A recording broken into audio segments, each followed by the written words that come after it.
Mais moi, je me considère comme celui qui a gagné l'élection présidentielle de 2010. Ça, c'est évident. Mais on ne va pas remonter le temps jusqu'à 2010, on ne va pas revenir en arrière. La Côte d'Ivoire n'a en réalité jamais su s'aimer comme une nation. Ses enfants ont obstinément ignoré cette mise en garde du pasteur Martin Luther King. Et je le cite, « Nous devons apprendre à vivre ensemble comme des frères et sœurs, sinon nous allons mourir tous ensemble comme des idiots. » Le peuple ivoirien, ils n'ont pas de problème. Hein? Donc, corrigez ça, s'il vous plaît. Ne mélangez pas, aujourd'hui, ne mélangez pas les Ivoiriens et la famille politique ivoirienne. Vous savez, quand les gens parlent de réconciliation, souvent, nous, on est surpris. Il n'y a jamais eu il n'y a pas de conflit entre les populations. Tout le monde va à ses occupations. Mais comment on peut dire qu'il y a un problème de réconciliation en Côte d'Ivoire? C'est les mensonges qui sèment les guerres. Au langage de violence, de haine qui sont véhiculés par les différents leaders politiques. Désarmons nos paroles. Les Ivoiriens subissent les travers de la famille politique ivoirienne. Notre pays a une histoire. Notre pays a une histoire et dans cette histoire-là, chacun a joué un rôle. Ce sont les hommes politiques qui doivent se réconcilier. Sinon, la Côte d'Ivoire est réconciliée depuis longtemps. J'en veux pour preuve que nous savons tous ce que nous voyons tous. Son œuvre unique de redressement d'une nation à terre, déchirée, frôlant l'abîme, et qui en l'espace d'une décennie redevient ce phare de l'Afrique de l'Ouest, ce phare qu'elle n'aurait jamais dû cesser d'être. Cette terre où la richesse par habitant a doublé en l'espace de 10 ans pour placer la Côte d'Ivoire devant d'immenses pays qui n'ont, eux, jamais connu le moindre conflit et disposent d'immenses ressources sans commune mesure avec les nôtres. C'est dire l'ampleur du succès construit par le président. D'autant qu'au-delà même de nos divisions, l'environnement sécuritaire est menaçant. Il fait courir au pays un risque immense, la menace terroriste.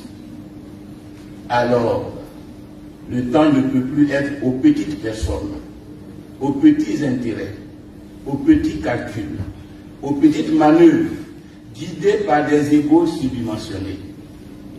Car le résultat sera de grands malheurs, de grandes souffrances, pour soi bien sûr, mais aussi pour les autres, pour la nation. Bonne science de travail et le constat général qui se dégage de part et d'autre, que ce soit du côté gouvernemental, comme du côté donc, du FPI pro-Gbagbo, puisque il ne faut pas se le cacher, ce sont les grands belligérants majeurs de la crise. L'impression générale qui se dégage, c'est cette volonté exprimée par tous d'aller à la paix, d'aller à la réconciliation. Ce sont nos aînés et nous le doivent, nous les plus jeunes. Il y a un temps pour se battre, il y a un temps pour faire la paix. Il me semble que un vent nouveau souffle la Côte d'Ivoire, c'est le vent de la paix. Et il est heureux que tout le monde ait compris ainsi. Pour que tout cela se réalise, le dialogue, la justice, la paix en Côte d'Ivoire. Au-delà des contingences du quotidien, vers cette nation nouvelle promise pour 2030, cette Côte d'Ivoire solidaire, où la richesse par tête aura à nouveau doublé, où la pauvreté aura été divisée par 2, où l'espérance de vie aura gagné 10 ans. Et cette Côte d'Ivoire d'espérance, c'est parce qu'elle est stable, unie et en paix qu'elle pourra advenir. Et c'est là, sans doute, le premier succès de l'œuvre d'Alassane Ouattara, celui d'avoir établi la sécurité dans le pays pour permettre à nouveau de vivre ensemble, puis très vite, d'avoir consacré année après année des efforts inlassables pour oser l'union nationale et le développement. Oui, mesdames, messieurs, je dis oser l'union nationale, car il faut une part extraordinaire de courage pour poser les actes qui veulent unir. Réunir les femmes et les hommes, par-delà les logiques du passé, par-delà les différences d'hier ou les oppositions d'aujourd'hui, de les amener ensemble vers demain. autour de projets communs, autour d'objectifs d'avenir, dans une cohésion sociale profonde, dans une réconciliation des cœurs véritable, dans une dynamique citoyenne absolue. Faisons enfin, collectivement, individuellement, preuve, et je le redis, d'esprit de responsabilité. Chacun de nous doit jouer sa partition, adopter cette posture d'humilité que nous enseignent les textes sacrés. Les églises, les mosquées et autres confessions religieuses, bien sûr, parce qu'il appartient aux hommes de Dieu d'ouvrir le chemin, parce qu'ils portent un message d'amour, de pardon, de paix et de réconciliation. Mais les populations sont réconciliées, vous allez partout, mais les hommes politiques ne peuvent pas se réconcilier parce que chacun veut accéder au pouvoir. La Côte d'Ivoire, à travers ses peuples, porte encore les blessures de ces temps difficiles. Nous, rois et chefs traditionnels, avons l'obligation de contribuer à relever tous les défis liés à ces déchirures pour permettre à la Côte d'Ivoire de tourner les pages sombres de son histoire. Pour qu'il y ait réconciliation nationale, il faut qu'il y ait justice. Nous avons hélas entendu ces derniers jours des propos d'une violence inouïe. Je n'en dirai pas plus. À tous ceux que ces paroles ont blessés, en tant que femme, en tant que mère, je demande pardon.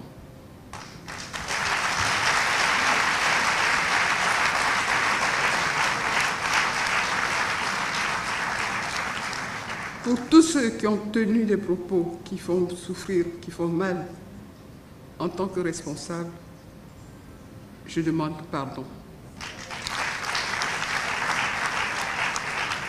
Je le fais au nom de la paix. Femmes, hommes, qui que nous soyons, d'où que nous soyons, quel que soit le parti politique ou le leader que nous soutenons, engageons-nous positivement pour construire une Côte d'Ivoire apaisée.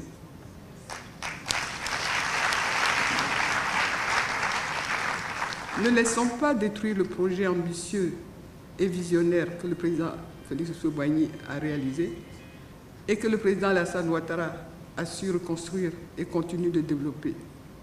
Ce projet, c'est une Côte d'Ivoire de paix et qui travaille pour améliorer les conditions de vie de nos populations. Et ces populations n'ont rien demandé. Tout ce qu'elles demandent en Côte d'Ivoire, que ce soit des populations du Nord, des populations du Centre, des populations musulmanes, chrétiennes, tout ce que ce peuple de Côte d'Ivoire demande, c'est de vivre en paix, dans la tranquillité dans le pays. Il n'a été demandé à personne de venir être le syndicat politique d'un groupe ethnique. Or, malheureusement, les partis politiques se sont donné cette configuration. Et je dis à tout le monde, c'est le temps de la réconciliation. C'est le temps de se parler depuis sa maison. Nous souhaitons que désormais, tout le monde soit focalisé sur la réconciliation. Il faut qu'on avance. Et le peuple de Côte d'Ivoire ne peut pas se payer le luxe aujourd'hui d'une autre crise. Tous ceux qui sont concernés par cette dynamique-là s'y mettent à fond. Nous allons aujourd'hui prendre notre bâton de pèlerin et aller pour essayer de faire comprendre aux Ivoiriens que cette affaire de guerre, cette affaire de conflit, c'est terminé. La Côte d'Ivoire doit avancer. Entre nous, on s'est déchiré. Donc entre nous, on prend aussi le temps de recoller les morceaux. Désarmons nos paroles. Il faut que nous soyons vis-à-vis de nos concitoyens plus responsables. La société ivoirienne aussi, dans toutes ses composantes, la société civile, les femmes, les jeunes, les intellectuels, les associations, les syndicats, les autorités coutumières, les communautés, les régions, toutes les forces vives de la nation. Tous doivent prendre conscience de l'urgence d'agir pour la paix et la cohésion nationale. Alors, de quelle réconciliation me parlez-vous? Évidemment, Bédié a décidé de ne plus parler à Alassane Ouattara. Ça, ce sont des problèmes politiques. Mais qu'est-ce qu'on peut faire si quelqu'un refuse de parler à son frère? Qu'est-ce qu'on peut faire quand Afin Guessan tient des propos discourtois à l'endroit du président de la République? Mais qu'est-ce qu'on peut faire? C'est eux qui sont opposés, ils sont opposés les uns. Sinon la Côte d'Ivoire est réconciliée. Les Ivoiriens subissent les travers de la famille politique ivoirienne. Et puis, il y a les trois présidents de la République. Les anciens, je vais parler du président Henri Konan Bédié et du président Laurent Gbagbo. L'actuel, le président Alassane Ouattara.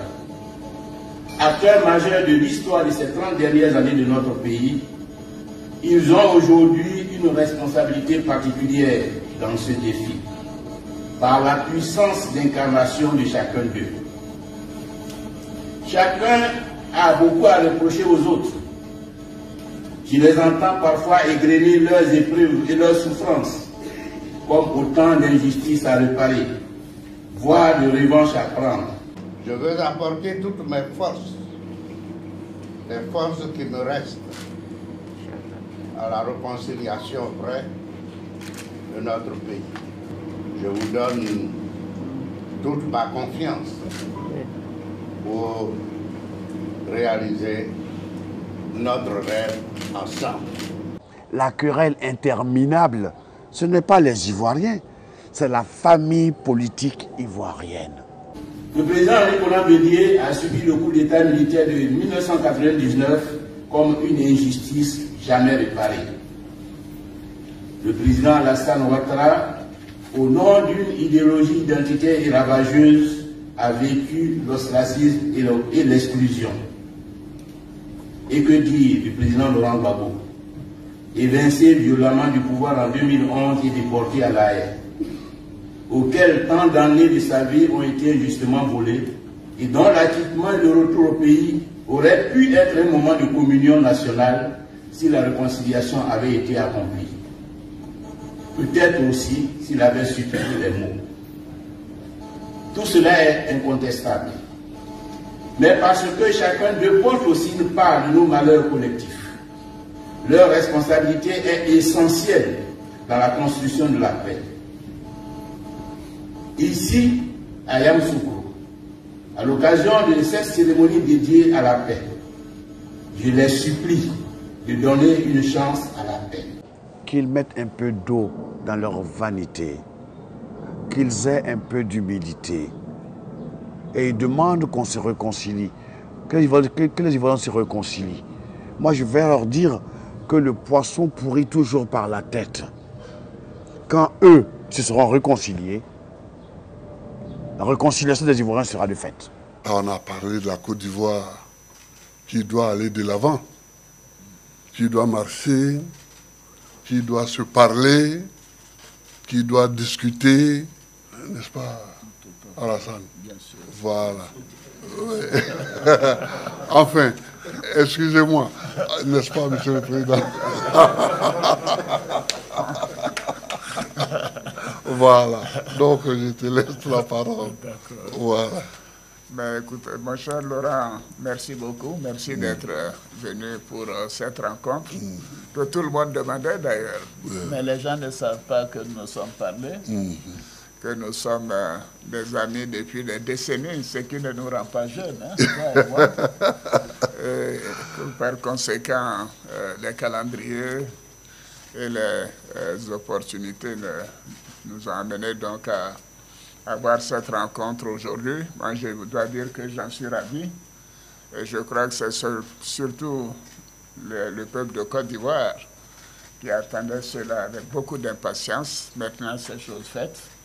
Et je voudrais que nous puissions nous féliciter d'avoir eu cette rencontre qui a été cordiale et fraternelle. Parce que Laurent est mon jeune frère, est mon ami. Bien sûr, il y a eu cette crise qui a créé des divergences, mais cela est derrière nous.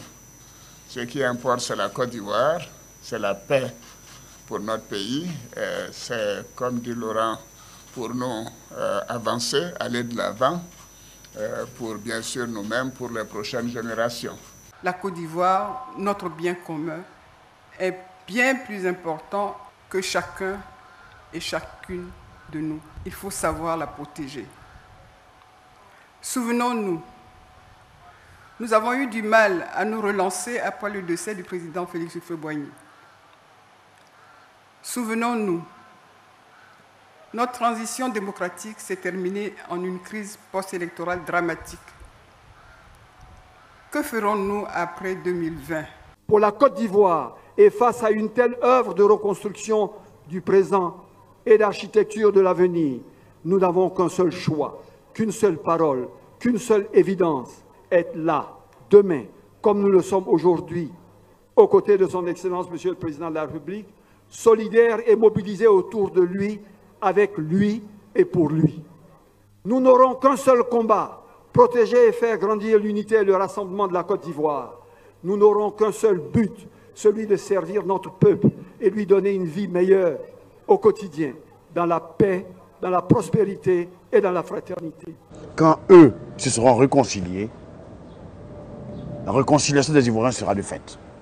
De grâce, épargnons-nous une autre crise. Suivons la voie de l'union, de la discipline et du travail. Elle nous conduira forcément à la paix et à la prospérité. Je les supplie de donner une chance à la paix. De grâce, épargnons-nous une autre crise. Suivons la voie de l'union, de la discipline et du travail. Elle nous conduira forcément à la paix et à la prospérité.